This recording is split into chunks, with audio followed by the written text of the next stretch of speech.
అలవాటు ఉంది ప్రజల్లో ఉండడము, ప్రజల్లో నాకు చెప్పినటువంటి పనులు చేసి సాటిస్ఫై అవ్వడం నాకు ఒకటి అదే నాకు తృప్తినిస్తుంది. కాబట్టి నేను డెఫినెట్గా నా వంతు ప్రయత్నము, ఎందుకంటే ప్రభుత్వంలో నేను లేను, నేను అపోజిషన్లో కూర్చున్నాను. ప్రభుత్వ పరిస్థితి ఎట్లుందంటే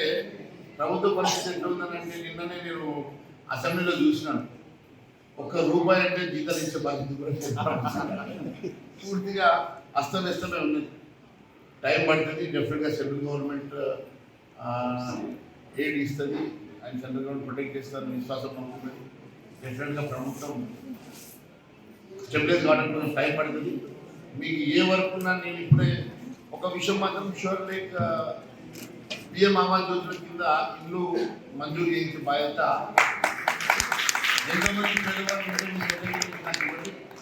ఎంతమంది పేదవాళ్ళు ఇల్లు కట్టుకుందామని ముందుకు వస్తే ఆ పేరు నాకు ఇవ్వండి.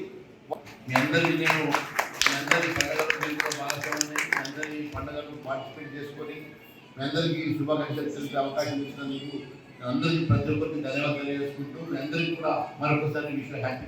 మరిన్ని వీడియోస్ కోసం ఛానల్ ని సబ్స్క్రైబ్ చేయండి, లేటెస్ట్ అప్డేట్స్ కోసం వాట్సాప్ ఛానల్ ని ఫాలో చేయండి అండ్ లింక్ డిస్క్రిప్షన్ లో ఉంది.